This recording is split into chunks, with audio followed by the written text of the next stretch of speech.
The original plans for Hell in a Cell have apparently been revealed. I am Luke Aaron. This is Chopper Pete Quinnell. Welcome to the brand new Friday edition of WrestleTalk Live, because bloody SmackDown's moved to Friday night, so that means we can't do the magazine show on a Saturday anymore. Instead, you're going to be reviewing it on Saturdays instead. Yeah, exactly. I have no idea who I'm doing it with yet. No, well, I guess we'll find out soon enough. We'll find out tomorrow when I come into the office and see who's with me. Someone will get drafted, I'm sure. Someone will get drafted to Saturdays, yeah. Don't know, well, maybe we'll decide after who wins out of Rollins and Reigns. Who gets drafted into doing the review with you. So we're now doing the magazine show on a Friday. Mm-hmm. We're going to be going through one of the big news stories of the week. We're going to be doing some crap gimmicks, folks. Oh, yeah. We're also going to go through some of your Super Chat questions and mailbag questions from our Patreon pledge hammers as well. We're going to spend a bit more time going into those. But we are going to kick off with our... Just real quick, sorry. Yeah. Do just want to say... hopefully we've tried to fix the audio issues, so let us know in the chat if we're a little bit louder today, if you can actually hear us properly, and also we are currently live. Apparently my mic is off. Your mic is off? Yeah. Is that correct? You carry on, I'll check. Okay, apparently Luke's mic is off, which I don't think is correct, but because I think his mic should be picking up sound. But anyway, we've in theory fixed the audio issues. But I think that's on the wrong program, Luke. So yeah, so I don't even know why it wouldn't be picking up. Hold on. How about now? Because it seems to be it actually is off. That's really strange. Yeah. How do you fix it? I don't know. Oh, there you go. We'll share today. Is the third mic on? I don't know. Test it. Speak into it. Ba. That one's on. Right. We'll use that one then. We'll use that. God, I have no idea what's happened here. I'm going to blame Simon for this. I think that is probably Simon's doing. Yeah, probably. Let's blame Simon, everyone. # blame Simon in the chat. But anyway, we're supposedly... Sorry. The original plans for Hell in a Cell have apparently been revealed. I am Luke Owen. This is Chopper Pete Quinnell, and welcome to the brand new...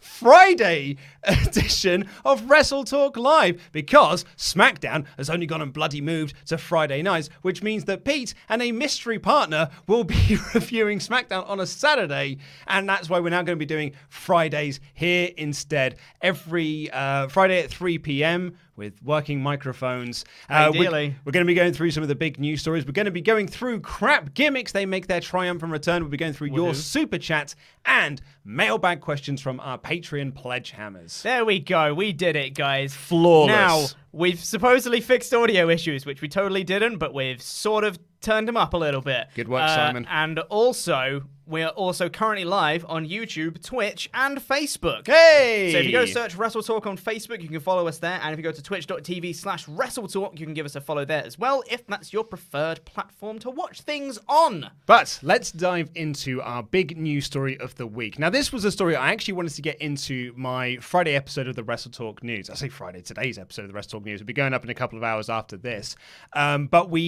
There was just so much other stuff that I had to cover, like the AEW ratings, the NXT ratings, Luke Harper changing his Twitter profile because that man is just trying to get fired. He's so good, isn't he? A fascinating little story. Mm-hmm. And there was another, what was the other big? Oh, yeah, major changes coming to NXT, apparently. They're looking to be moving out of Full Sail as soon as January next year. Apparently, they've already put feelers out to buildings around the US and turn it into a touring brand, so as a way to compete with AEW. But remember, it's not a war.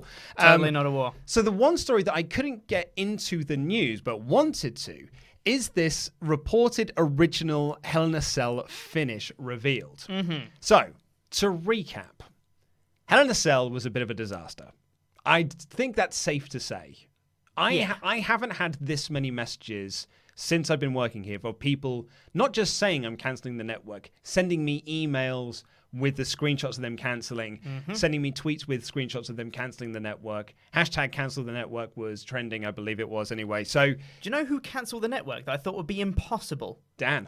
The mayor of Painesville. The mayor of Painesville, Dan, cancelled the network. I thought that day would never come. That is a hardcore fan that you have pissed off to a degree that they have cancelled the network. Yeah.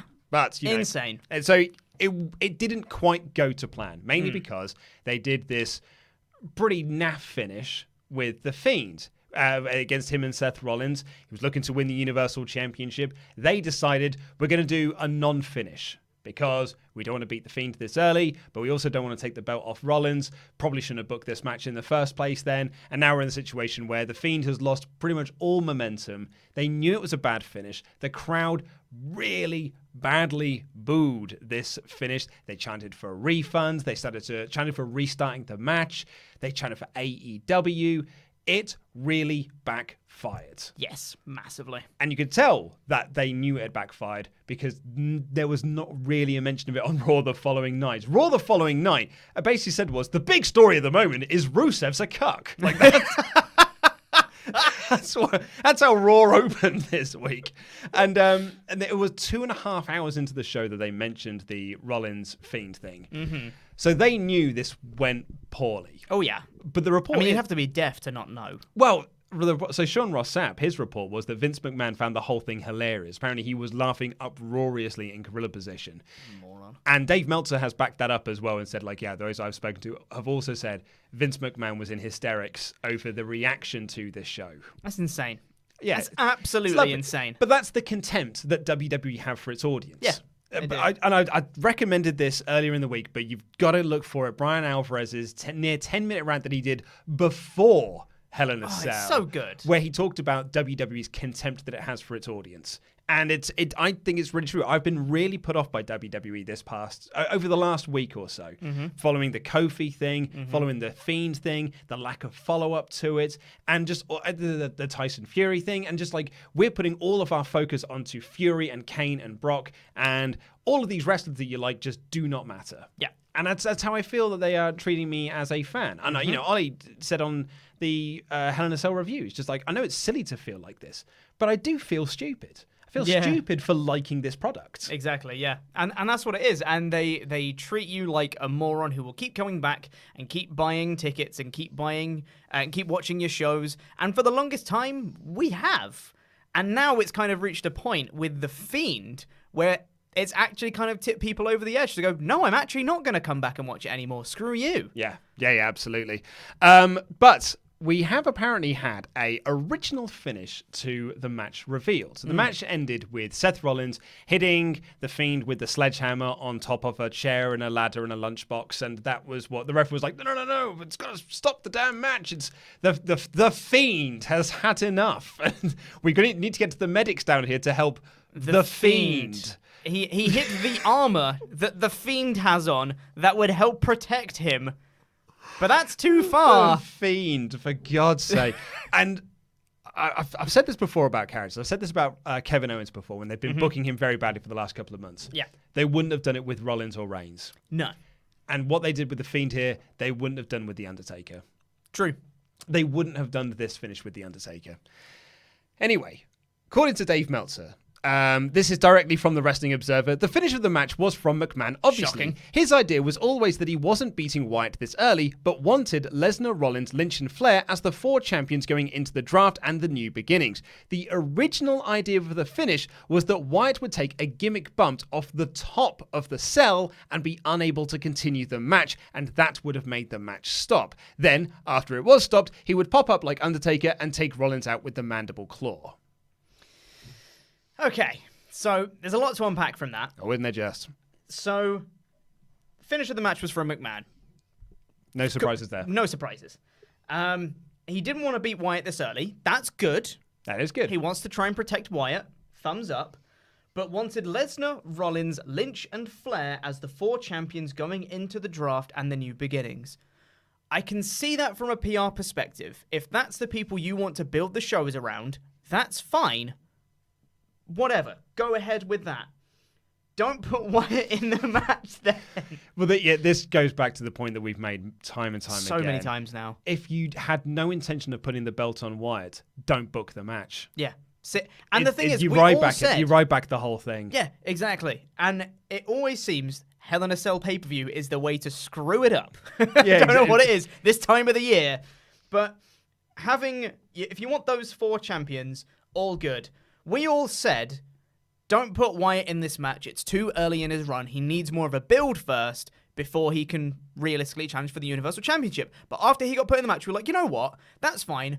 They've got a hot act and they want to pull the trigger and put the title on him. That's okay. They're going with momentum. It was something we praised them for. They're going with momentum. They've seen he's selling massive amounts of merchandise. Mm-hmm. He is shifting tickets. Let's go with the momentum. Exactly, yeah. But then they put him into the match to go with momentum, but then stop the momentum by not having him win. Yeah. So either you follow through all the way, or you just divert it and do it later. You don't follow the momentum to then block it off. You can't have it both ways. Well, this goes... we bring up the Ryback situation up, but this is exactly what happened with Ryback. Absolutely the same. Which is that the CM Punk's title reign, CM Punk's very long title reign, was not designed to get CM Punk over. It was designed to give the title to The Rock and make The Rock's win seem very big and epic and important because... Yes. The Rock winning the WWE Championship in 2014 wouldn't have felt big and important. It had to come from a year-long championship reign from CM Punk. Of course. And so they wanted to make sure that CM Punk was still champion a year on. So when you get to 2014, you get to the Royal Rumble, Rock can win and win the belt, and then you can do Rock Cena at WrestleMania. Mm-hmm. That's all grand. Like, if that's your plan, then fine. And they were executing that plan. Problem was, Ryback got really, really hot and massively over, and they were like, oh, dang. We've got to put Ryback into a Hell in a Cell match against Punk for the WWE Championship then. Oh, but actually, though, don't really want to beat Ryback, the undefeated monster, and we can't take the belt off Punk. Brad Maddox is a bad ref, and he does a low blow or something, some stupid nonsense. And it completely killed Ryback's momentum. Yeah. And he never recovered from that match. Absolutely never recovered from that match. And now he's spearing large women into pools to sell brain medication or something, whatever gimmicks he's working on at the moment, sending hate tweets to Randy Datson. Yeah.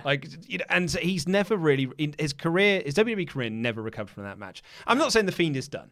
Absolutely not. And I think The Fiend can come back from this. But this is such a misfire and a misstep. Yes, absolutely it is. But the question... Sorry, I feel like... we were about to massively get off track there, but I just thought, let's pull it back to the original topic. So I was also thinking the same. Okay, so do you think this finish would have been better of Fiend taking the big bump off the cell and the match stopping that way? I think in the moment, it would have led to a better fan reaction because they saw a big spot. So I think if they saw, oh my god, huge bump... Fiend has done this crazy, incredible thing, fans would have gone nuts. However, that might have then led to a bigger come down when the ref goes over to him and goes, no, we can't carry on. Ding, ding, ding, ring the bell. Because they've done that spot with Shane McMahon. Sorry, you carry on. You carry on. Okie dokie. Yeah. See you later. That's right. They did that spot with Shane McMahon, who recovered from it to continue into his Hell in a Cell match with The Undertaker at WrestleMania 32. He carried on that match, which was fine. He took that bump and Kevin Owens pinned him in their Hell in a Cell match. Mankind took that bump and carried on that match. So then to have The Fiend take the same bump and them to be like, nope, too far. I think that might have even led to a bigger fan reaction. I can't tell which way it would go. And I'm in agreement with you. I think that it would have got a big pop because the crowd would have seen the big spot being like, oh my God, someone got thrown off the cell. It's the first time that's, something like that. To a degree, the way that I picture in my head of him going off the cell is like the first time that's happened since 1998. It's like the proper Mankind, Undertaker, King of the Ring, Hell in a Cell bump. Yeah. That's what I think they probably would have wanted to do. But to your point, that match continued. Yeah. Like that was... That's like the midpoint of the match. That was right at They the go start. back to the top of the cell. Yeah. Like that's like they go back to the top of the cell after that spot. So they go back up there. And so then to be like, oh no, the Fiend can't continue after that makes him not look like a monster anymore. And as you said, Shane like fell off the top of the cage and they carried on. When it was ruled a no contest or a DQ or what people thought it was, a lot of people got in touch with me about saying Mankind. Like the ref let Mankind continue wrestling, so why not the Fiend? Yeah. If they had have done the exact same bump, I think it would have been much worse. I think the crowd reaction would have been because the crowd would have been like massively into it because they saw the big spot. But then as soon as that bell rang, it would have been vociferously bad. Yeah, and I think even with him popping up like The Undertaker and doing a mandible claw afterwards, that wouldn't... they tried to do it in the actual Hell in a Cell match that happened anyway, because the referee called off the match and brought out the stretcher, and then Bray Wyatt came up and, did a mandible claw and assist Abigail to the concrete and all that stuff. But it didn't save it. It didn't help at all, because then it just made the ref look stupid, because he stopped the match when Bray could obviously continue. And then the same thing would have happened here. It would have been like, oh no, he can't continue because he took a bump that Shane McMahon takes every other year. And now he looks dumb when he gets up, because the ref had stopped the match for no reason. Again. I can't even imagine what sort of reactions Rollins is going to get tonight. I know.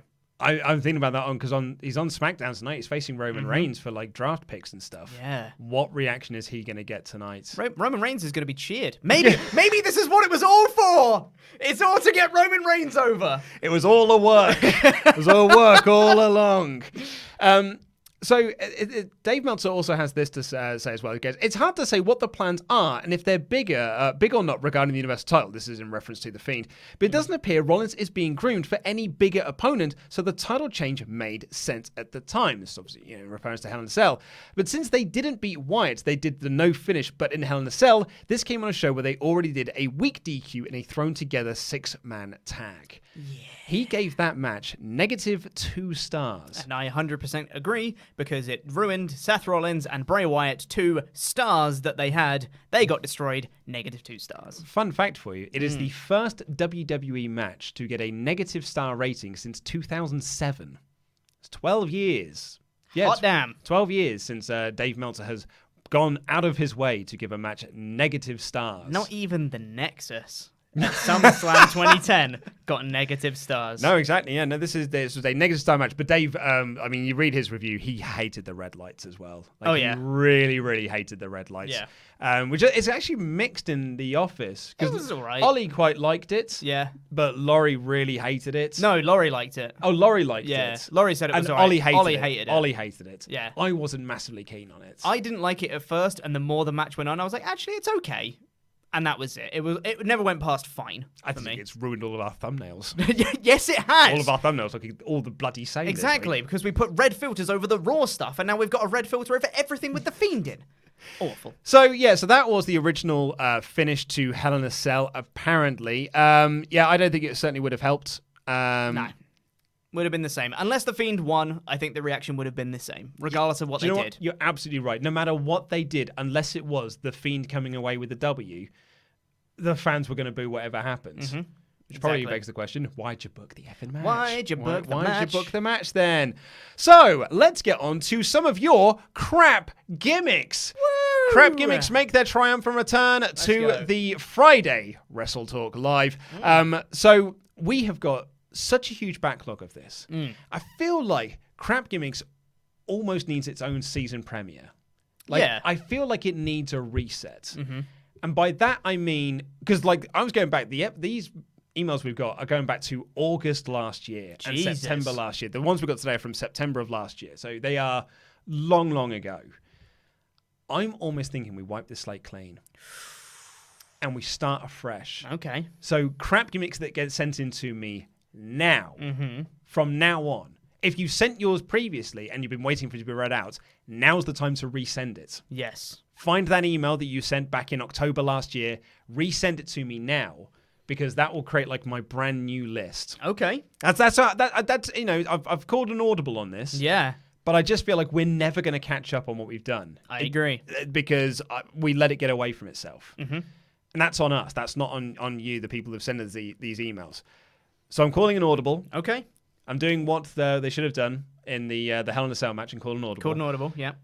We're wiping the slate clean. These are the last 3 old submissions, and as of next week, it's all brand new stuff. So dig out your old emails, resend them across to me, and I'll get them, and I can get to them now. Yeah. Because if you sent them to me and you no longer watch the show, then you getting your email read out probably doesn't matter too much. Doesn't mean anything. Luke at WrestleTalk.com. Sorry, yes. Send them over. That's probably a good idea to me. Should also probably explain what crap gimmicks are. yeah, if you're new to this show, what a crap gimmick is, it's a part of the show where you, the Swaff Nation, send us your crap gimmick suggestions, and we then decide if we want to sign them to Crap Gimmick Wrestling, where they're going to get a little trading card, a little artwork done by our good friend Artsman Lou. And yeah, it's basically like, they are a wrestler and a blank, or it's just bad wrestling gimmicks. So this one comes in from George McCall, who says, "Hi, Ollie, Luke, Laurie, and anyone else who might have joined by the time you get to read this one. Hope things are going well." Hope you're still watching, George. Wow, that really is old, isn't it? September 28th. Hot damn. Yeah. Ollie, Luke, Laurie, and anyone else that might be there. And we were in the old studio. We've got lots more people now. Yeah. I mean, we've moved office twice since then. Jesus. My idea for a wrestler is called Ivan the Invisible. He is a wrestler who, while he is in crap gimmick development, did the "you can't see me" taunt so hard, it turned him and his ring gear completely invisible. The trick behind his matches is he's not actually there, and his opponents will instead be selling the attacks that he's not actually receiving and hitting someone who's not actually there, while the commentary team explain that what is happening as they can see him due to their special thermal goggles, which are too expensive to give to the live crowd. They are actually just cardboard 3D glasses from the 80s. I very much like this. For backstage promos, a microphone will be dangled in front of the camera by a wire as the voice of Ivan cuts the promo from off-screen, and for the in-ring promos, his manager, Victor the Very Visible, he wears very garish, eye-catching suits, will come down to the ring and hold the microphone for him as a pre-recorded promos plays over the speakers. Now, I do like this, but the Invisible Man already is a wrestler. Yeah. So the gimmick already does exist. Yes. Which is why I don't think we can sign this. Which is a shame because it is hilarious. Because I do like the 3D glasses thing. It's so funny, yeah. That the commentators can see him and still commentate on his moves, I think is hilarious.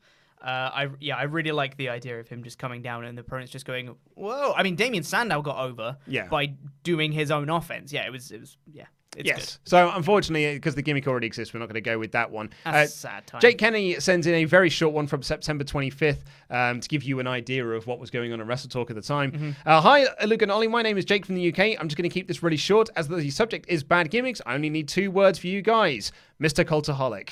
Oh! Slam! Take that, Adam. Pacitti. And Driver. Yeah. And the others. You other ones. Yeah. And lastly, from Joe Hobin on September 29th. First off, I want to say that I'm a big fan of WrestleTalk, and me and my friend Ty thought of this crap gimmick the other day and decided to send it in. Let's hope that you are still watching, Joe. Let's do it. Jeff the Ref Johnson. His gimmick is that he's a wrestler who believes in order, and that he is the only referee wrestler who can get the job done. He's a bigger guy, about 6'2", 150 pounds. His outfit is similar to that of a ref, but with ripped sleeves. There are 2 people in the ring who are yelling at each other, but don't have a match scheduled. He runs down to the ring, gets in the middle, and screams his catchphrase, "How are you going to fight without a ref?" He then calls for the bell to be rung, getting the crowd to chant, "Ring the bell." He is a heel and a stickler for the rules. Does that make him a heel? Make him a babyface, surely. Make him a babyface. Heels want to break the rules. Absolutely a babyface. And a stickler to the rules, he's always going to get the fast count when the face is getting pinned. This usually gets the face mad, shoving him and screaming. This reveals his finisher, which is a running clothesline from being shoved into the ropes and bouncing back. The move is called Call for the Bell, where after he pins the face and counts him out himself. To get himself in title feuds, he will often come out and beat the ref up, taking the jacket and getting into the ring. However, unlike your standard referee sub, he is very prideful, so if he's going to call the match, it's going to be by the books. So, yeah, that is Jeff the Ref Johnson. I feel like it's so close to being really, really good, and it just gets itself confused between what makes a babyface and what makes a heel and what the morals are of the character. Yeah. I think I like it. But it's just confusing as to whether he comes out and, 2 people are squaring off and he goes, "Well, I'm going to officiate this, ring the bell," and all that stuff. That's a big babyface thing. But then to say, like, oh, he does fast counts and stuff, and it's like, oh, well, now you've lost me.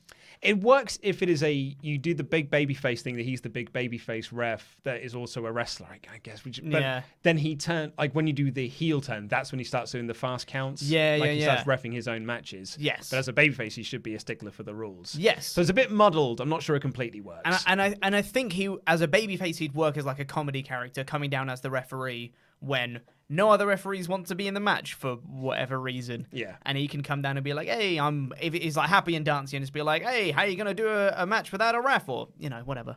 So I don't think we're going to sign any crap gimmicks. on this episode. I don't think so. No, which is, not how we wanted to end off season one. Not But really. next week is the season premiere, so get your ideas in, luke@wrestletalk.com. Send those in to me, and we'll get those read out on next week's show. Shall we dive into the mailbag? Let's do it. So, if you want to send a question into the mailbag, all you've got to do is become one of our pledge hammers on Patreon at any dollar amount and leave your comments in the community section. Because we're now going live on a Friday, we're kind of like being a bit more selective with our Patreon emails. Basically, what's happened is that it's become too unwieldy. We're getting so much correspondence in, which is great. Don't get me wrong. I love the fact that we get loads of correspondence.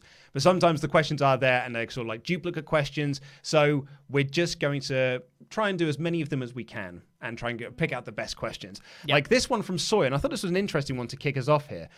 He said, I think it's funny hearing you guys talk so much about how Jake Hager feels like a, quote, mid-carder because of his WWE run as Jack Swagger. I wasn't watching WWE when he was in the company, and I don't watch MMA. So before this week, I had zero things to know about him. The reason I have trepidation about Hager being in AEW is that the first thing I heard about him was literally Luke quoting Barasso's report, which immediately described Hager as a, quote, ardent Donald Trump supporter. I'm not here to bring politics into the community or the channel, but that description instantly tells me he's an awful person who doesn't belong in AEW's outwardly progressive and diverse universe. I know you might say I shouldn't let something like a performer's real-life beliefs affect my enjoyment of the product when he's involved, but something like this, in a world we're living in 2019, really sours me. I vehemently hate Ronda Rousey because of the things she said and done in her real life. And I think it sucks that WWE wheels out the old racist grandpa Hulk Hogan, but my expectations are way higher for AEW, so Hager's signing is a real disappointment. That is a very interesting point. That's a fiery subject to start off here. And I'll say I agree with you for certain things like Hogan. I cannot get into his stuff anymore. I mean, I was never really into Hogan anyway. I wasn't around when he was big, so I always just saw him as a nostalgia act that I had no nostalgia for. And I understand, obviously his importance to the industry and all that, but when they, bring him out for any things, I'm like, I just don't care anymore. And especially with the things that he's said and done, I really don't get invested into anything he does anymore. And I think it's a bit bad that they do still bring him out and all that, especially because he didn't apologize. He apologized for getting caught, which is not an apology. It's a non-apology. So I completely understand where you're coming from with that. And I would say, though, that I'm trying to say this in a way that doesn't get me heat. Exactly. It's a kind of a question. It's a situation that it's almost impossible not to get heat. Because from my standpoints on this is that, I mean, that's his political beliefs. I'm not going to say he's a bad person or he's an awful person for having those political beliefs. Yes. In the same way that I'm not a Tory supporter. Mm-hmm. But if anyone sort of come up to me and was a Tory supporter, I'm not going to say, well, you're an awful person. Yes. But, they would just have different political beliefs. And that's fine. Mm-hmm. That's how the world works. Yeah. So I wouldn't say, don't hire this man because he's a Trump supporter, because I think that's actually almost too... Like that's not a sustainable view. Like you can't employ people. That's exclusionary, which is the whole opposite point of inclusion. Inclusive, and that's it. And AEW is all about this inclusivity. Yeah. So surely that also extends out to political beliefs. Yeah. So and I would say that, and this is probably going to get me heat. Not every Trump supporter is a terrible person. And I know that sounds bad, and I'm not saying that Donald Trump is a nice person because. We're not going to get too political on this, but whatever. But I'm just saying that just because he supports Trump doesn't mean that he is automatically a terrible person and shouldn't have a job. Yes. But it's the same thing. Like I kind of soured a bit on Tyson Fury this week when Ollie told me about that he's made really homophobic comments in the past. Well, he's actually apparently he's a massive homophobe. Yes. I struggle now to get in. I'm going to really struggle to get into anything that he does because that's not really like a political stance. Exactly. That for me is just like that's outright hatred. Yes. And as someone who has got gay family members, it's a real triggering thing for me. Exactly. Yeah. I'm exactly the same. Like it is with Hogan. When you have something that is outright hate rather than a political belief, I think those are two different things.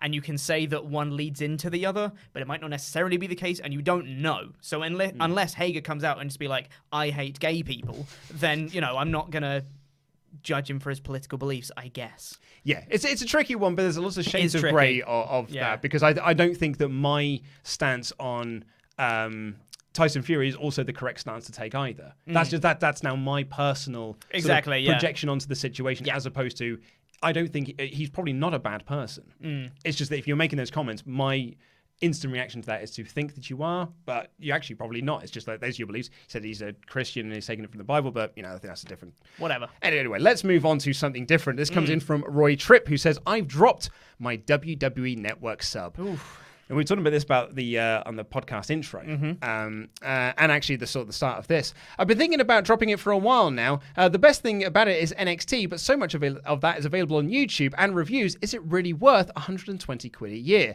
I've been subbed to WWE since it launched in the UK, but you get no reward for staying subscribed. And when I sign up again, which we'll probably do at some point, I'm just being realistic, I will at least get my free month. So now with 27 days left of my subscription, I get to watch at least Crown Jewel, and hopefully which is in the beautiful city of Jeddah. I believe that is a joke. Yeah. So this isn't a rage quit as much as I dislike the end of Hell in a Cell. This has just been coming off. It's coming off now with AEW for free on ITV. I can still get some full show wrestling, and it might be easy to watch each week. I guess my question is, will WWE really see a large amount of people drop their subscription to the WWE Network? The live crowd have paid a lot of money to go and see WWE shows, chanting for the competition during the main event of a pay-per-view. WWE have to sit up and listen now. For a lot of people, it will be cool to shout AEW and say you were there and put it on social media and stuff, but as a viewer at home, hearing those chants on TV, I'm thinking, I don't blame them. So I think that's an interesting question, because we did say we've had a lot of messages this week from people who have cancelled their network subscriptions off the back of the Kofi and off the back of the Fiend thing. Yes. But do you think that this is going to be almost bigger than a lot of people are anticipating, or even WWE themselves are anticipating? I don't know, honestly, because I think when you're in the internet wrestling bubble, as it were, it seems like almost everyone is cancelling their network subscription. I'm never watching Raw again. You hear that every week. You hear it every week. And then you see those same people commenting the week after. Exactly, yes. So I'd say it's going to be very hard to tell, and I think the casual fans will continue. The first reply I saw when WWE were tweeting out after Hell in a Cell, and WWE Twitter account tweets out the results of every match, and they said, blah, blah, blah, blah, blah, this match happened, here's a photo from the match. And they tweeted out, Rollins survived the Fiend, but at what cost, or something like that anyways. Yeah. First response I saw was someone saying, the Fiend amazed me. It was never about the title. He just wanted Rollins, and he succeeded. I think that's wrong, anyways. But there are people that enjoyed that match. So I think when you're in the kind of, I'd want to use the right word here. I was going to say vitriolic, and that's not the right word I want to say. But when you're in the internet wrestling community can be quite emotional sometimes. So after that, I was very upset. Laurie was upset. Everyone in the office was really, really upset. And Monday was a bad day. It was a bad day. And you can see we get all these messages and tweets and emails of people cancelling their network subscription. Realistically, that's a drop in the WWE ocean. So I don't think that is necessarily going to be a huge amount of people that actually unsubscribe, especially because not everyone that subscribes to the network actually has it for current day stuff. They're going to have it for the Vault. They're going to have it for, NXT. They're going to have it for all this other stuff that might not actually be Hell in a Cell. So I don't think I think there's definitely going to be some. There's definitely going to be like maybe 10,000 or something. But realistically, that's nothing compared to the 1 point however many million they've got that actually subscribe to it. But the network numbers are dropping. They are, yes. The quarter report that came out fairly recently did show is a drop in network subs. I mean, there usually is around this sort of time anyway, because we're in that post-WrestleMania season. Yeah. And we're not really going to know what this effect has had until possibly until the end of the next quarter, which is around sort of like February time. So we're not really going to know if this pay-per-view did see a drop, but I will be interested to see if there is less network subscribers next month, particularly because that's February leading into Mania. So actually in WrestleMania season, where you'd think they'd be increasing subscribers, because there's a new interest in the product. It's after the Rumble. It's after the Rumble. So you've got to think that there is going to be not less network subscribers than there were at the last quarter reports. If there are, I've got to think that is down to Hell in a Cell, and it's down to Kofi, and it's down to whatever else, the Crown Jewel, the Saudi Arabia deal and things like that. So it's an interesting time for the network. Meltzer actually had a very interesting thing in the Observer talking about this, was that he wondered if it's killed the town, which is if when they run there next year, Sacramento, right? If they run Sacramento next, the next time they go there, are they going to be able to pull in as many people as they did last time? Because the last time you pulled them in, you gave them a non-finish and sent them all home very, very unhappy. Yeah. So are they then going to put down their hard-earned money to buy another ticket and be disappointed again? Same thing for the SmackDown thing on Fox. We're gonna, The Undertaker's going to be here, Steve Austin's going to be here, Sting's going to be here, and you don't deliver on any of that. Yeah. The people who went to the Rumble, John Cena's going to be here. You don't deliver on that. Yeah. After a while, that has got to have some sort of repercussion. Yeah. You'd hope anyway. You'd hope, yeah. This comes in from Nate, who says, Luke, Ollie, Laurie, and Chopper. 2017 seemed like the year to pull the trigger on Braun Strowman. Yes, it He did. has lost since multiple attempts at the Universal title and has been made to be a big joke. After the tag team wins with Nicholas, the Saturday Night Live feud, and now Tyson Fury having a match with Braun, I can't help but see him as the modern-day Big Show. He is never going to be taken seriously, and he's lost all credibility. Hopefully the Fury versus Strowman match is good, but it's a glorified gimmick match to promote Tyson Fury's fight coming up. Braun will probably be jobbed out yet again. Is there a way Braun can regain credibility and be seen as a legit monster? Do you think he will require a character reboot such as The Fiend? Also, what are your predictions for how long it will take for Braun to win a world championship? It's a very interesting question. I do agree 2017 was the time. That SummerSlam four-way with Strowman, Lesnar, Reigns, and Joe was absolutely spectacular. And what a match that and was. And Strowman was the star of that as well. It was good. so good. I think they messed up by not pulling the trigger on that. I can see the comparison to the Big Show as well, and I think this Tyson Fury match is very much a gimmick match, and I think he's going to lose. Oh, yeah. There's no way he's winning. Yeah, which is if Tyson Fury's undefeated, there's no way they're going to have him job out to the fake pro wrestler man. Exactly, yeah. So I don't think he necessarily needs a character reboot like The Fiend.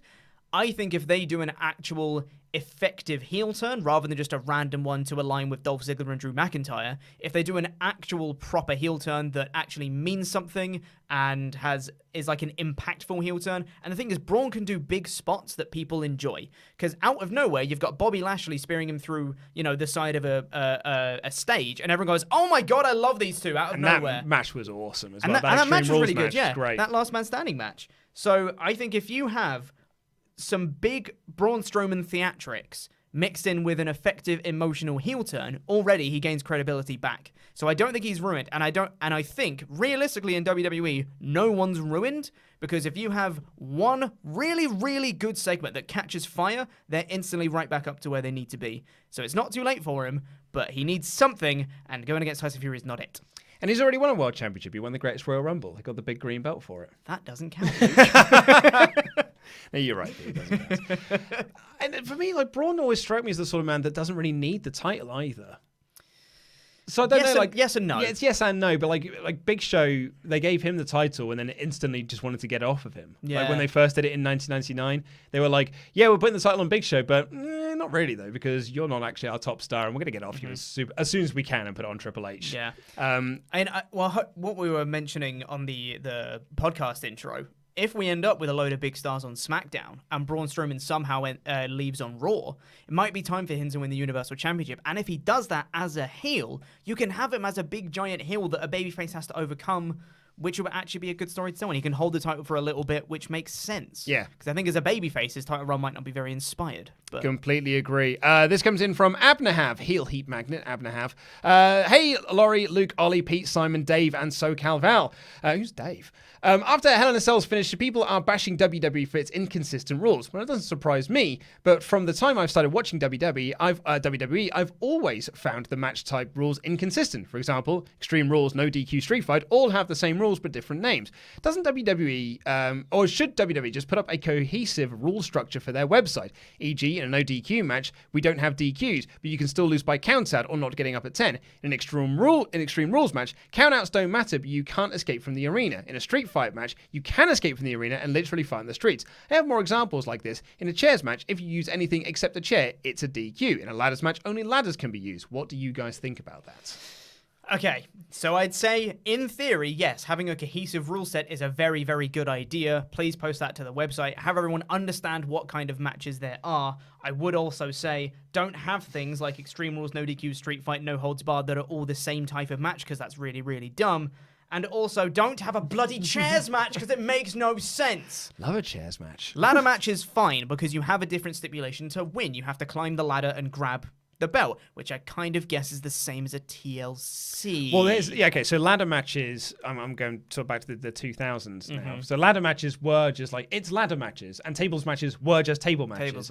But then because it was the Hardys and Edge and Christian and stuff, they would then start using tables in ladder matches, or they would get ladders out for tables matches, and then that became like, oh, we'll just do TLC. TLC, yeah. I think having rules is a good thing. But I think to be not surprised that there was a non-finish in a Hell in a Cell match that's a really startling revelation. Yes. That you are a WWE fan, you were like, I wasn't surprised when there was a non-finish in a Hell in a Cell match. That shows just how much WWE have killed that gimmick. Yeah. Chris Thorne said, if WrestleTalk had to go up against Cultaholic at Survivor Series, who would your picks be for the men's and women's elimination tag match?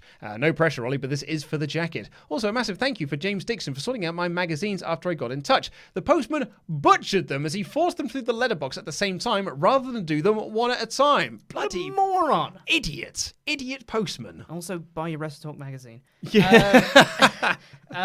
If we had to go up against Cultaholic at Survivor Series, so we'd have to pick 5 people to represent WrestleTalk in a 5-on-5 elimination tag match. Okay, I mean, in the men's, this should be fairly easy. Brock Lesnar, Roman Reigns, Seth Rollins, The Fiend, and Braun Strowman. Like, I'm not... Actually, Triple H. Like, no one's going down with... That's a 5-son that's not going down. Goldberg. Yep, Goldberg as well. Throw him in there. The Undertaker. Just get loads of lads that can't be jobbed out. Yeah. Pick them. Okay, for women... Charlotte, Becky, Bailey. Not Bailey. Oh, no, she gets jobbed out a lot. Charlotte, Becky, Trish Lita. Who else is a legend? Alundra Blaze. They would never job her out as well. Yeah, totally. Good shout.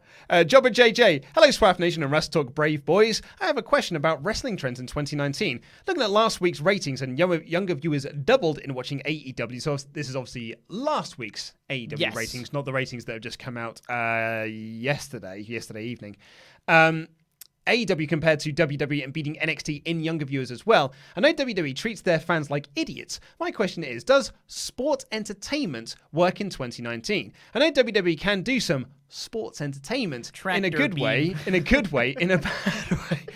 Sports entertainment worked in the 90s and early 2000s, but in 2019 society has moved on. AEW is putting on a sports-based wrestling product and it's all about the wrestling. It's clear what fans want, a more adult wrestling product. Now, I'm going to disagree with that because NXT is also putting on a wrestling product. Correct. Like NXT and AEW are going after the same group of fans, the adult fans who want to watch wrestling and not sports entertainment. Yes. So, or as Mauro Ranallo has been calling it on NXT, combat action. That is so much worse than sports entertainment. I prefer it to sports entertainment. Oh God, it makes me feel a bit queasy. Combat action. It sounds like a terrible Carl Weathers action movie from the 80s. Combat action. Like Chuck Norris is in there as well. It sounds garbage. I hate sports entertainment, in fairness. I mean, I hate sports entertainment as well. I think it's just my deep-rooted hatred for sports entertainment that goes, it's anything else is better. Well, that's it, because sports entertainment is a term that WWE have been trying to use since the 80s. Possibly, yeah. Like, because Vince McMahon doesn't like wrestling. He doesn't like wrestling. So he coined the term, it's sports entertainment, pal. Especially, around the steroid trial and stuff like that. Yeah. So it's sports entertainment, pal. And they've just been trying to get that over ever since. And I don't think it ever has. No. Because people still call it wrestling. Yep. Which means that sports entertainment did not catch on as a phrase. So yeah, I think that I do disagree with your idea though that the younger viewers are watching AEW because WWE did not putting on a wrestling product, because NXT is a wrestling product. Yeah. But younger viewers decided to watch AEW. What's interesting looking at this week's rating is that a lot of those younger viewers didn't watch this week's episodes. So either they watched it, didn't like it, and moved on to something else, or, and this is probably more likely, this is a younger generation that aren't doing appointment television. Yeah. The younger generation, the generation that have come after you and I, aren't sitting down at specific times to watch shows. And I would wager that they consider that concept to be very archaic. Yep. I think that we're going to say in 10 years' time, it's going to feel the kids who are born now and then when they become 10 years old in 10 years time are probably going to look at us and be like, wow, you used to watch commercials like in between shows. Because they'll be so used to just watching stuff on YouTube and on demand and things like that. You're like, wow, you had to sit down at a specific time to watch a show. And then intermittently throughout that, they would have 10 minutes of commercials. Yeah. I think that's going to feel like a really alien concept. Yeah. And I just wonder now for this, this 18 to 25 demographic that AEW would quite like to appeal to. Actually, all wrestling would like to appeal to. I'm not in that demographic anymore. No, I know, man. It's okay. We all have that realization at one point. You're like, damn, I'm not part of that I'm group old. anymore. It's when you have to fill out those forms, you're like, uh-oh, I've gone up a bracket. Uh-oh, time is moving against me. That's... appointment television just isn't a thing anymore. Yeah, it's not. People are so used to Netflix and all these other on-demand things. Where that comes into Raw and SmackDown when people ask, why you focus so much on the ratings, is because their audience is over 50. Yeah. Raw's target demographic, not target demographic, but its biggest demographic is in the over 50 category.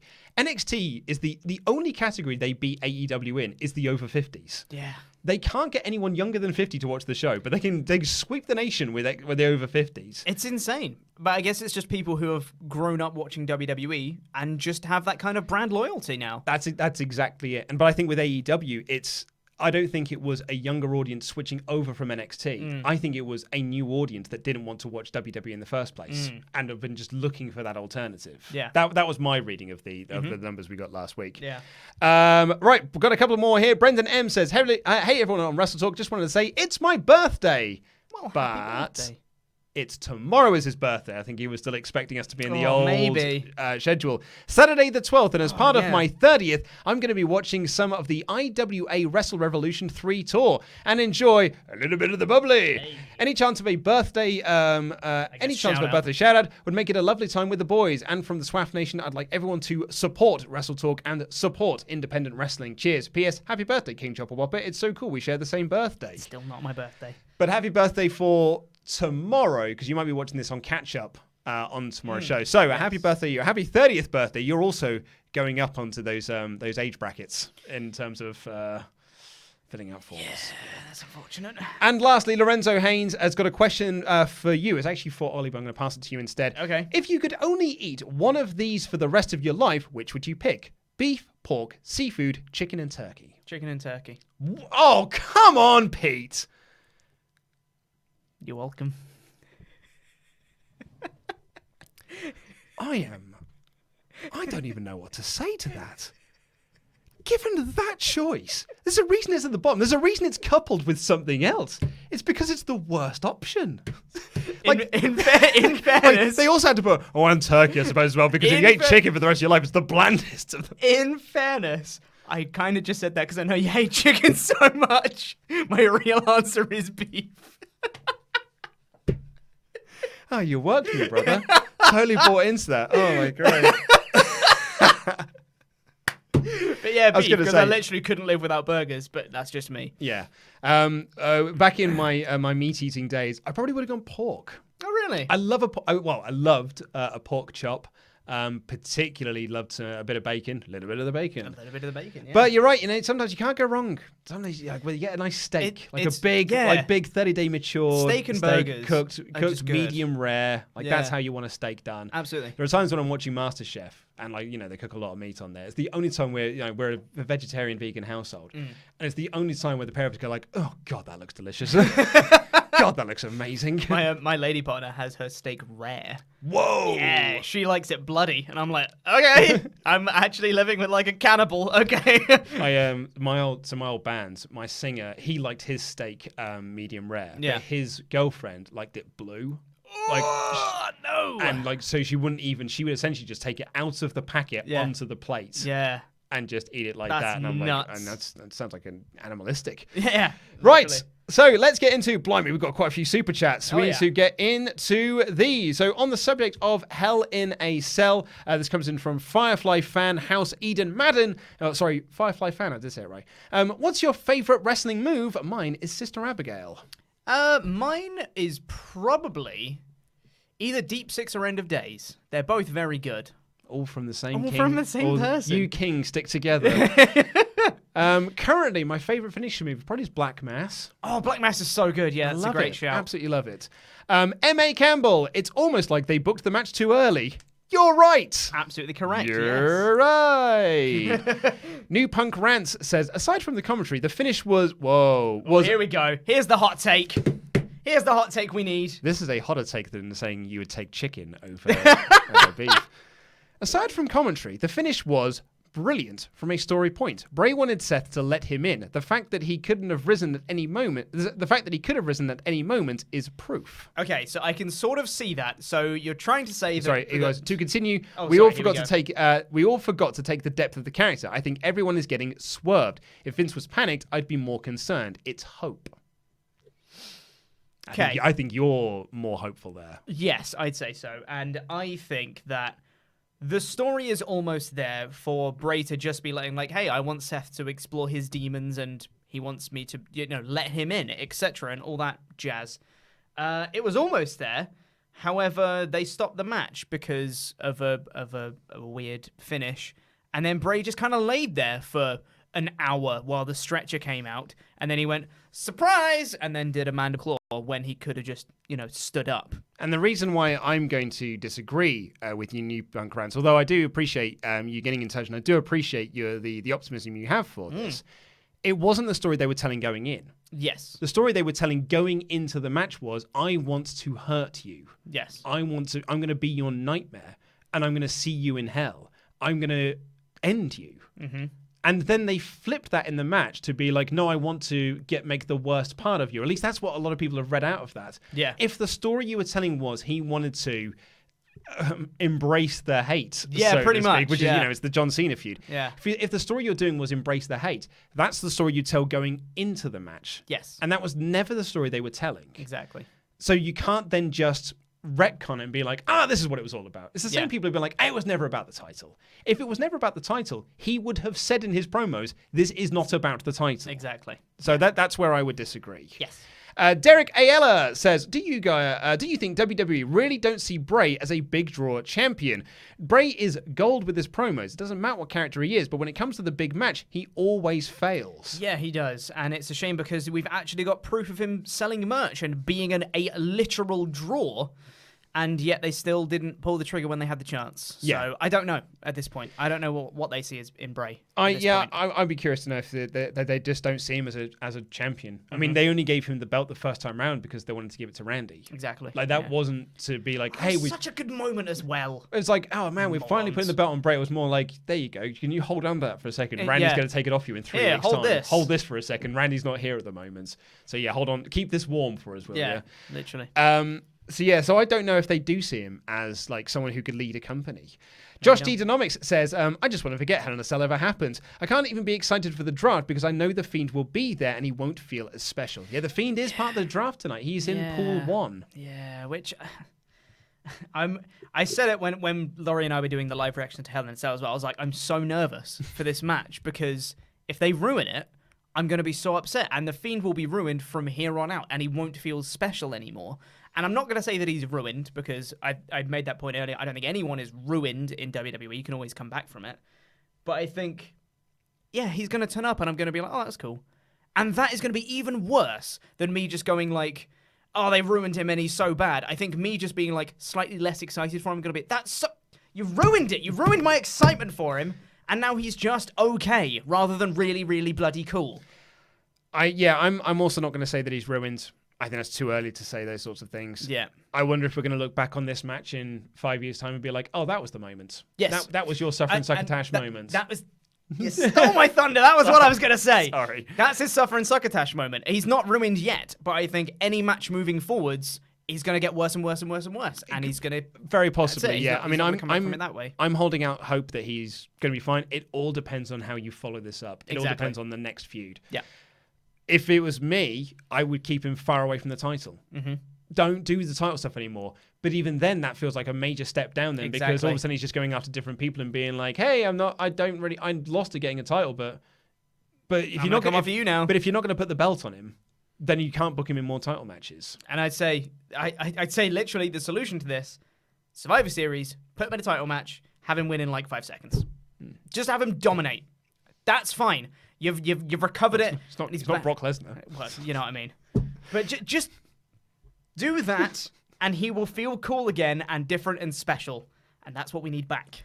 Matthew Robinson says, maybe they did red light because the Fiend mask looks better that way. Still a crap finish. Love you guys at WrestleTalk. We love you, Matt. We love you too. I would disagree, though. I don't think it looks better in red light. I think it looks better in white light because you can actually see the details on the mask. Josh D. Dynamics back in again to say, easy to say from an outside with no money on the line, but wrestlers need to go back to protecting their characters and refusing stupid outcomes. Well, I mean, that honestly, with how protected people are, with them refusing to let people go to AEW and them refusing to let people leave the company, maybe they have a bit more scope to just be like, no, I'm not doing that. Do you want me to go to AEW? No. Good. Well, don't put me in a stupid finish. Daniel Brotherton says, you can have a finish where Seth goes over the Fiend after the sledgehammer, thinking he's gone, but gets the mandible claw and the Fiend wins. To be honest, that's where I thought we were going. Yeah. When he was stacking all that stuff on top of him, and then he went over him with the steel chair, I was like, oh, mandible claw. Mandible claw, yeah. Yeah, Fiend wins. Yeah. That's not what happened. Or even when he did Stomp, Fiend stands up, Sister Abigail. I thought, that's it. That's it. Yeah. Metal Okan says, what about the flipping finish? The Fiend takes out Seth with what about flipping the finish? Oh, sorry. I thought about the flipping finish. What about flipping the finish? The Fiend takes out Seth with the mallet, result in ref stoppage, and the Fiend laughs because he just wanted to hurt him. And that's actually, if you were going to do the non-finish, I would have said you've got to have the Fiend to be the one stand tall. It's a better way to do it. I still think fans would have been upset, but I don't think they would have been as upset. No. Not the exact same match, because I think if he did 10 Sister Abigails and then Seth kicked out at 1, that wouldn't quite be okay. But I think, if you did some kind of where he doesn't pin him at all, he just beats him down. Seth is out for the count, and he's like, I'm not going to pin you. I don't care. And he just beats him down with a chair and whatever else. I think that's okay. Mm-hmm. And I think it still would have been upsetting that he didn't win the title, and it would have felt like a cop-out that he didn't, but I don't think the fan backlash would have been anywhere near as bad as we saw. No, completely. It's the fact that Seth was the one effectively standing tall as the match was over. Obviously, the Fiend stood tall at the end, but by that, it's too little too late. Yeah. I mean, it kind of stuns me that they went in a direction where the Fiend had to have medical attention. New Punk Rants, responding to our comments we just had, Seth and Bray's Twitter led to that. It was flawed, but I think they have a plan. I'm sure if Bray actually got screwed, he'd go public. Just saying. I don't think he'd have gone public on that. He's staying in character on Twitter for starters. Also, Twitter doesn't doesn't count. It doesn't. Yeah, for me, it doesn't count. It's got to be on TV. That's the storyline you're telling. Exactly. And I don't think that's the story they were telling going into the match until the match happened, and then they were like, "Oh, by the way, this is the story now." Yeah. And I think if they wanted to tell that story, that's cool. Even if you wanted to include the Twitter stuff, mention the Twitter on TV, and then you've got the story. Yeah. Don't say we're doing this story, but on Twitter we've got this other story. Take your pick as to which one we're doing. Yeah. And King Rasta says, "Do you think Hell in a Cell ruined the DLC for WWE 2K20 pre-orders?" No, I don't think so. Probably not. I actually think those screenshots that they released would hurt the pre-orders because it's looks cool. Bad. It's cool that we're releasing PS2 games in 2019. You know, hats off to them. Yeah. My favorite comment from that is Adam Bigelow from the Attitude Era podcast posted up the picture they released of Io Shirai and was making fun of it, and then said, "By the way, this isn't an image that I've screen capped from a video to make it look bad on purpose. This was a publicity shot that they chose to release to say, hey, buy our game." Amazing.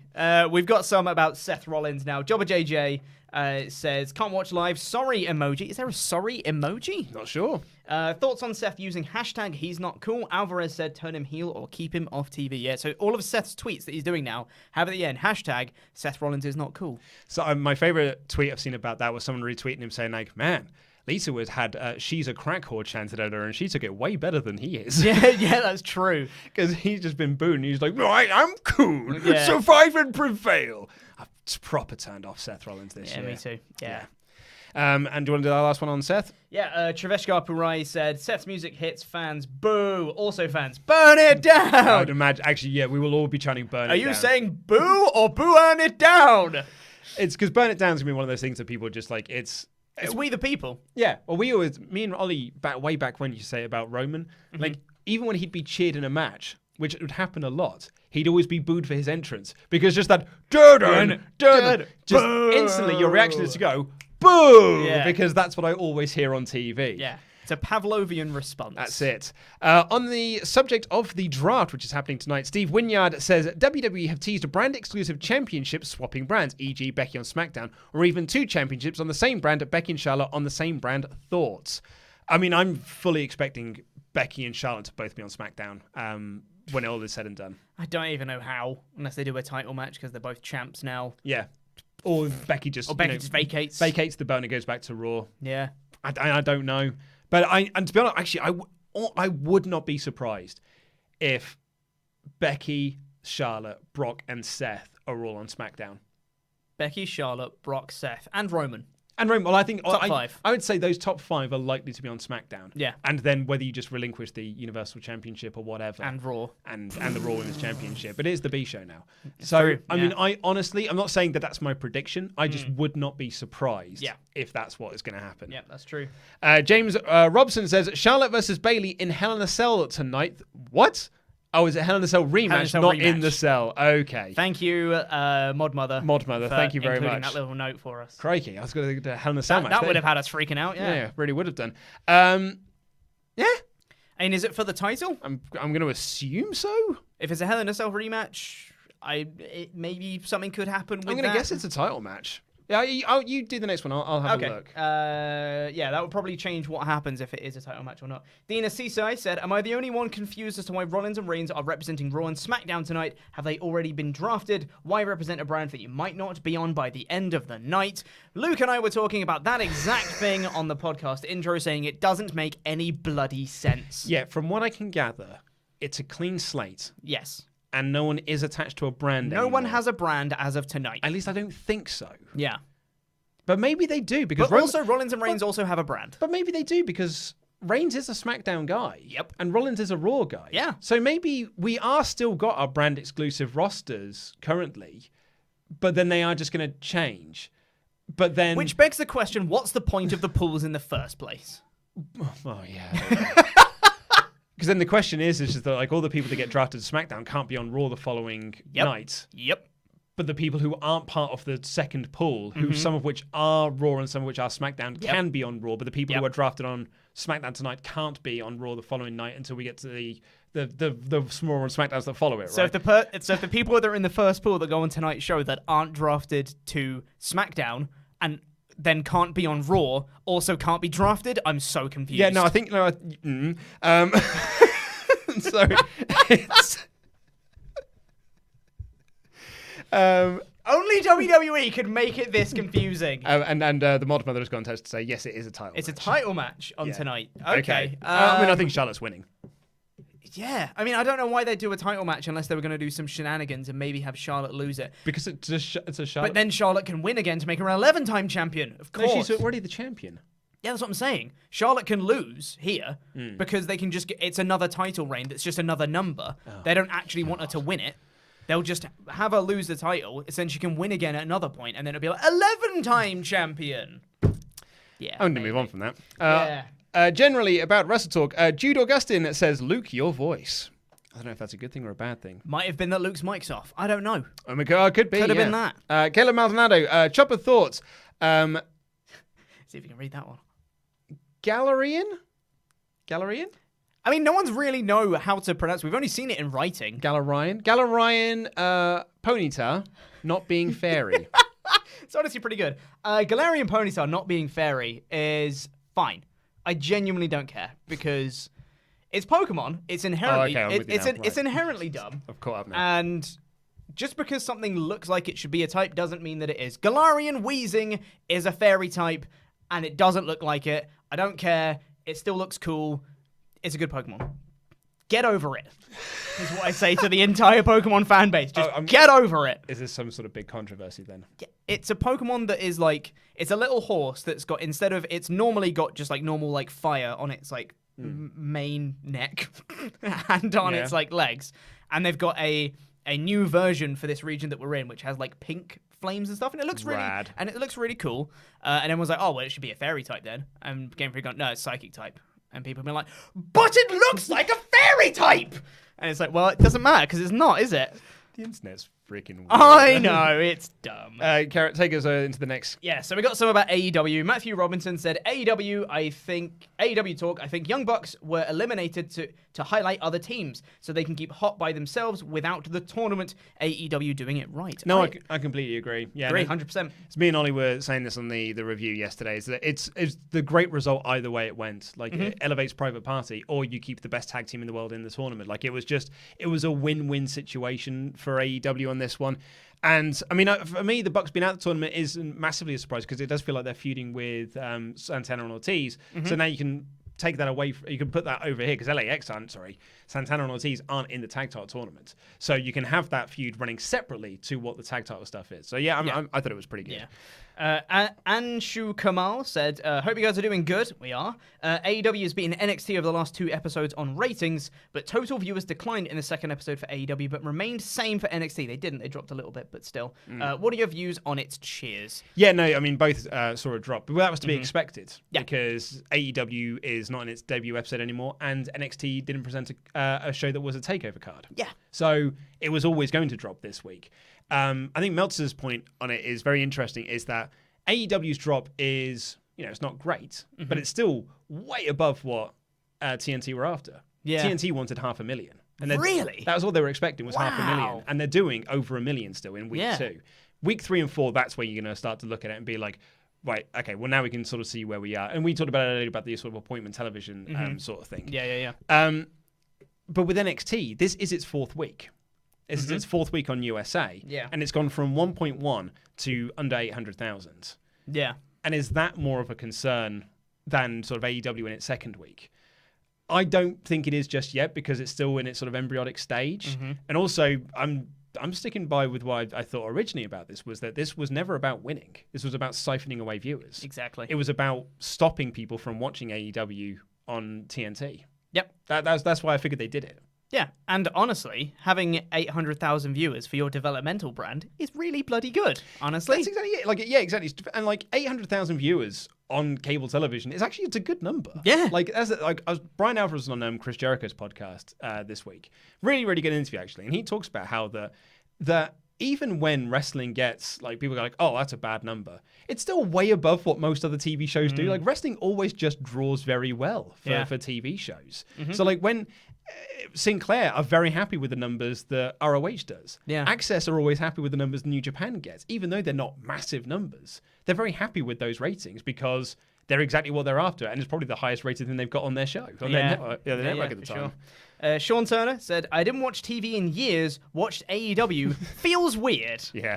I mean, I'm also not, I said it's it's almost a generational thing, but I'm not an appointment TV guy anymore. I don't. Not at all. I've got too many things on to sit down and watch TV at a specific time.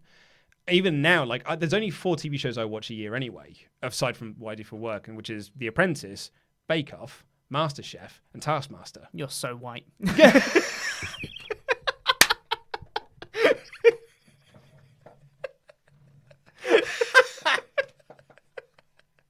It's true, I am.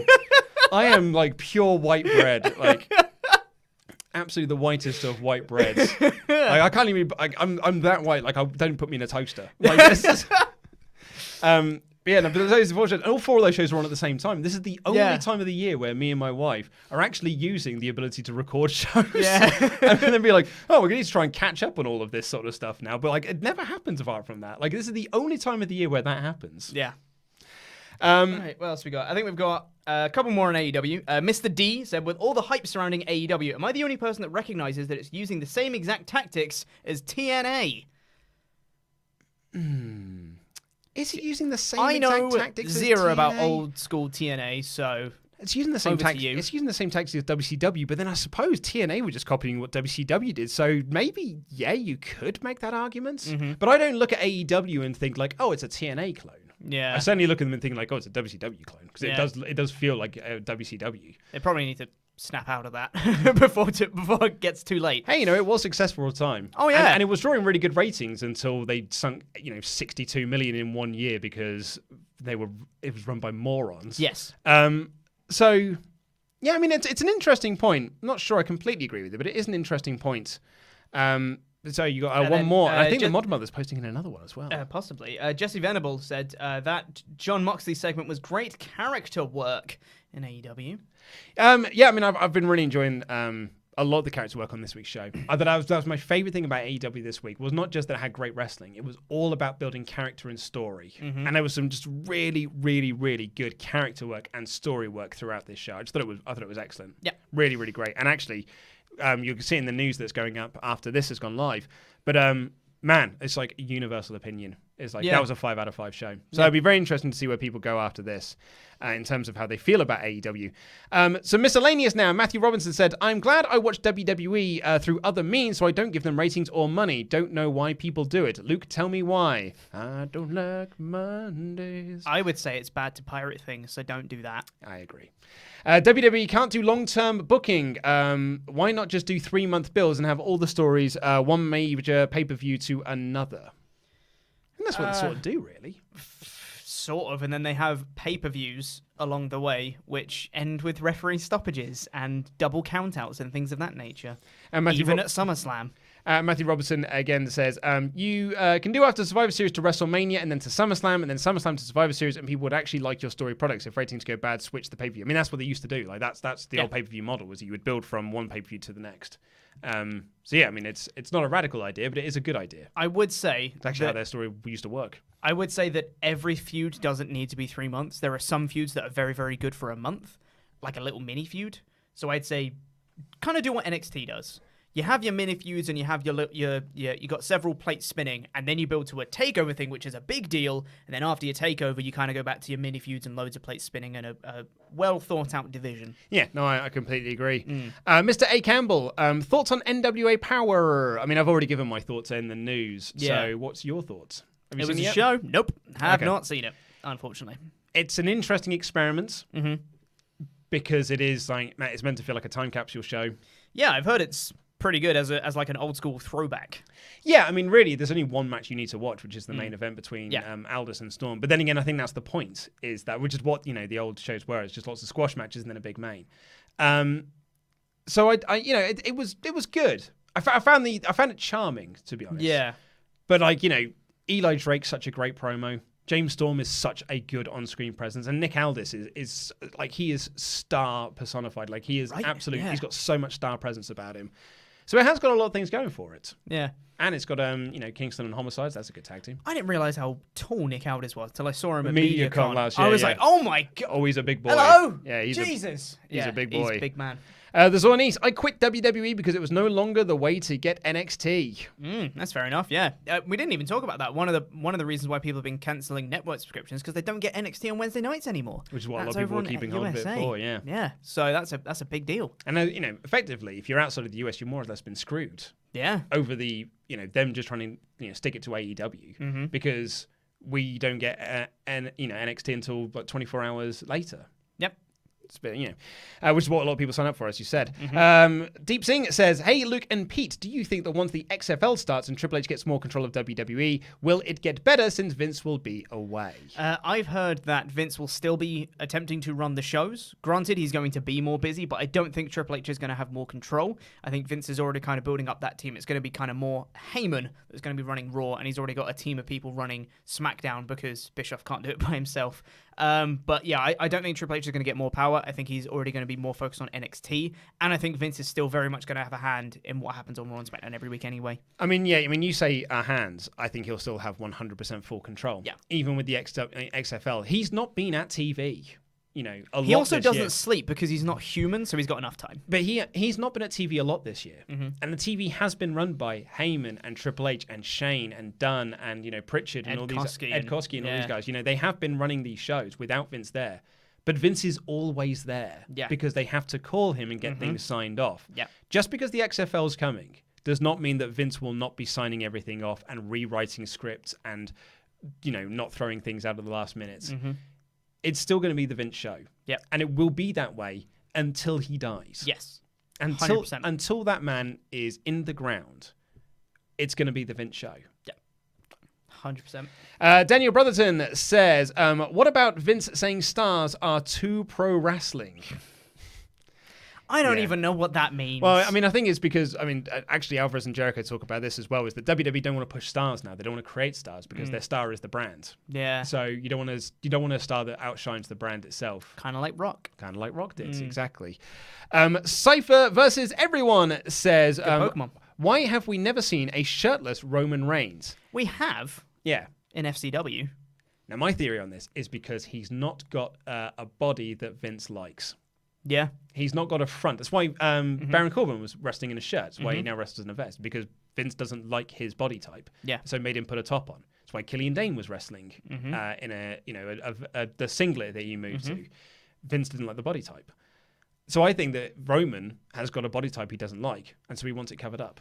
Yeah, which is completely bonkers because I think Roman Reigns is actually in pretty good shape, but something about it he must not like, I reckon.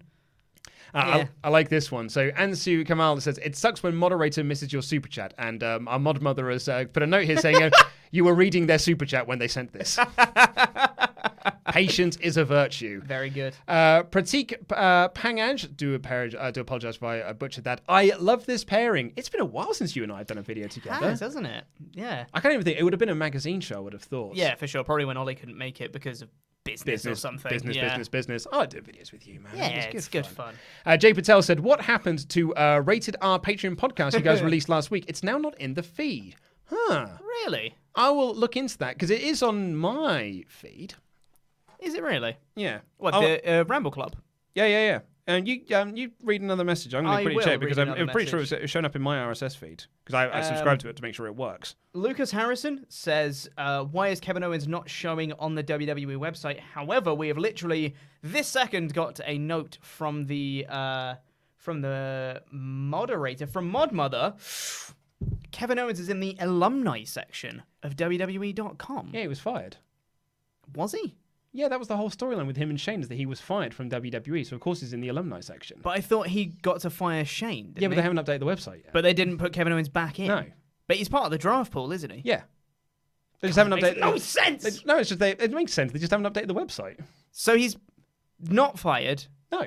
He's back with the company now, but also not on a brand. As a storyline thing, they moved him to the alumni section. Yes. Because he was fired from WWE. Yes. But now he's back with the company. Right. But they just haven't updated the website and moved him back. Okay. It's a clerical error, and also I can see it's there now. I can. Ramble Club.